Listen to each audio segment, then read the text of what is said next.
Okay, ಇವತ್ತು ಎತ್ತಿನೊಳೆ ಅಪ್ಪರ್ಪತ್ರ ಮತ್ತು ಮೇಕೆದಾಟು ವಿಚಾರದಲ್ಲಿ ಇವತ್ತು ಸಭೆಯನ್ನ ಕರೆದಿದ್ದೆ.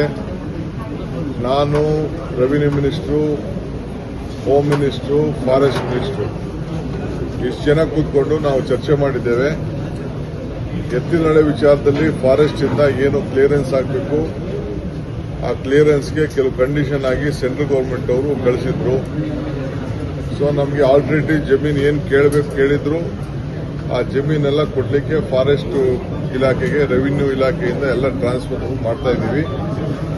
ಒಂದು 10% ಉಳ್ಕೊಂಡಿತ್ತು, ಅದಕ್ಕೂ ಕೂಡ ನಮ್ಮ ರೆವಿನ್ಯೂ ಇಲಾಖೆಯವರು ಕೊಡಲಿಕ್ಕೆ ಒಪ್ಕೊಂಡಿದ್ದಾರೆ. ಈ ವಾರದಲ್ಲೇ ಅವ್ರಿಗೆ ಜಮೀನನ್ನು ಟ್ರಾನ್ಸ್ಫರ್ ಮಾಡ್ತಾ ಇದ್ದೀವಿ.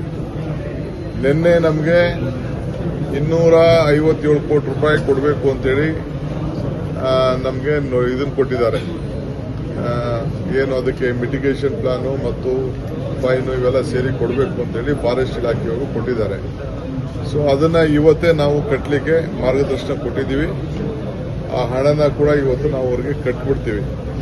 ಕಟ್ಟಿ ಕೂಡಲೇ ನೆಕ್ಸ್ಟ್ ಈ ವಾರದಲ್ಲೇ ಕಾಂಟ್ರಾಕ್ಟರ್ಸ್ಗೆ ಹೇಳಿದ್ದೀವಿ, ಕೆಲಸನ ಪ್ರಾರಂಭ ಮಾಡಿ ಅದನ್ನು ಪ್ರಾರಂಭ ಮಾಡ್ತೀವಿ.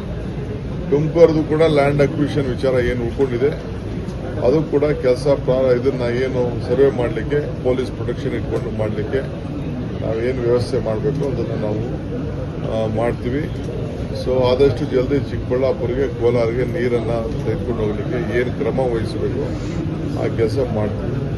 ಮೇಕೆದಾಟು ಸಂಬಂಧಪಟ್ಟಂತೆ ನಾವು ಈಗಾಗಲೇ DPR ಸಿದ್ಧತೆ ಆಗಿದೆ, ಅದನ್ನು ಕೂಡ ಫೈಲ್ ಮಾಡ್ತಾ ಇದ್ದೀವಿ. ಅದಕ್ಕೇನು ಬೇಕೋ ಎಸ್ಟಿಮೇಟ್ ಎಲ್ಲ ಕೂಡ ಸಬ್ಮಿಟ್ ಮಾಡ್ತಾ ಇದ್ದೀವಿ. ಅದಕ್ಕೊಂದು ಕಮಿಟಿಗಳಿದೆ, ಆ ಕಮಿಟಿ ಮುಂದೆ ಹೋಗ್ತದೆ. ನಾವು ಅವ್ರಿಗೆ ಪರ್ಮಿಷನ್ ಕೊಟ್ಟಿದ್ದೀವಿ. ಸುಮಾರು 5300 ಹೆಕ್ಟೇರ್ ಜಮೀನು ಅವ್ರಿಗೆ ಫಾರೆಸ್ಟ್ ಇಲಾಖೆಯವ್ರಿಗೆ ನಾವು ಕೊಡಬೇಕಾಗ್ತದೆ. ಬೇರೆ ಕಡೆ ಆಲ್ಟರ್ನೇಟಿವ್ ಲ್ಯಾಂಡ್ ರೆವಿನ್ಯೂ ಅದು ಕೂಡ ಮಾತಾಡಿದ್ದೀವಿ. ನಮ್ಮ ಇವರು ACS ಅವರಿಲ್ಲ, ಅವ್ರು ಬಂದ ತಕ್ಷಣ ಇನ್ನೊಂದು ಮೀಟಿಂಗು ನಾನು ಕೃಷ್ಣ ಬೈರೇಗೌಡರು ಮಾಡ್ತಾ ಇದ್ದೀವಿ. ಎಲ್ಲೆಲ್ಲಿ ಜಮೀನಿದೆ ಆ ರೀತಿ ಫಾರೆಸ್ಟ್ಗೆ ಹ್ಯಾಂಡ್ ಓವರ್ ಮಾಡೋಂಥ ಜಮೀನುಗಳಿದೆ ಅದನ್ನೆಲ್ಲ ಲಿಸ್ಟ್ ಮಾಡಿಕೊಂಡು ಅವ್ರಿಗೆ ಹ್ಯಾಂಡ್ ಓವರ್ ಮಾಡಿ ನಾವು ಮುಂದಿನ ಕ್ರಮ ಕೈಗೊಳ್ತೀವಿ. ಸರ್, ನಾಳೆ ಸಿಟಿ ರೌಂಡ್ಸ್ ಮತ್ತೆ ಕೆಲವೊಂದು ಕಾಮಗಾರಿಗಳ ಉದ್ಘಾಟನೆ ಆಗ್ಲೇನೋ ಭಾಗ್ಯ.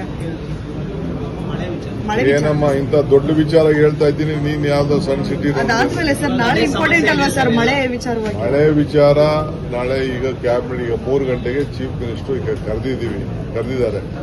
ಎಲ್ಲರನ್ನೂ ಕೂತ್ಕೊಂಡು ನಾವು ಮಾತಾಡ್ತೀವಿ ಮಳೆ ವಿಚಾರದಲ್ಲಿ.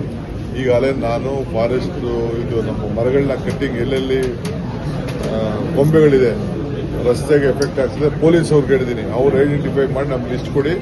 ಅದೆಲ್ಲ ಕಾರ್ಪೊರೇಷನ್ ಅವ್ರು ಒಂದ್ ಕಡೆಯಿಂದ ಕಟ್ ಮಾಡಿಕೊಂಡು ಬನ್ನಿ ಅಂತ ಹೇಳಿದ್ದೀನಿ. ಕಟ್ ಮಾಡಿಬಿಟ್ಟು, ಯಾಕೆಂದ್ರೆ ಎಲ್ಲ ಮರಗಳು ಬಿದ್ದು ರೋಡಲ್ಲಿ ಎಲ್ಲ ಬಹಳ ಸಮಸ್ಯೆ ಆಗ್ತಾ ಇದೆ, ವೆಹಿಕಲ್ಗಳಿಗೆಲ್ಲ ಎಲ್ಲೆಲ್ಲ ಆ ಥರ ಒಣಗೋಗಿರೋ ಗೊಂಬೆಗಳಿದೆ ಅದನ್ನೆಲ್ಲ ಕಟ್ ಮಾಡೋಕ್ಕೆ ನಾವು ಲಿಸ್ಟ್ ಮಾಡಿ ಅಂತ ಹೇಳಿದ್ವಿ. ಆ ಕೆಲಸ ಕೂಡ ಮಾಡ್ತೀವಿ.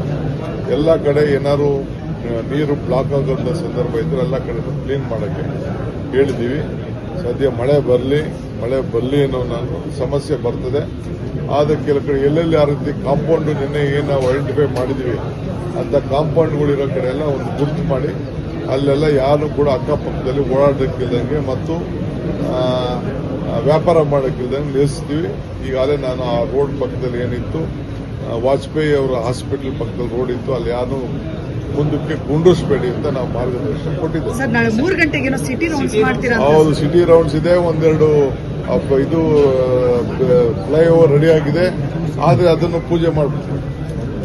ನಾಳೆ ಏನಾದ್ರು ಈ ರೀತಿ ಐಡೆಂಟಿಫೈ ಮಾಡಿರೋ ಹೌದು, ಅದು ಕೂಡ ಅದಕ್ಕೆ ಹೋದಂಗೆ ಎಲ್ಲ ಕೆಲಸ ಪೂಜೆನೂ ಮಾಡ್ಬಿಡ್ತೀನಿ, ಕೆಲವು ಸಿಟಿ ರೌಂಡ್ಸ್ ಮಾಡ್ತೀನಿ. ಕೆಲವೊಂದಿಷ್ಟು ಅಂಡರ್ ಪಾಸ್ಗಳಲ್ಲಿ ಅದರಲ್ಲಿ ಮಣ್ಣು ಸಿಕ್ಕಾಕೊಂಡಿದೆ ಸರ್, ಎಲ್ಲೂ ತೆಗೀತಾ ಇಲ್ಲ.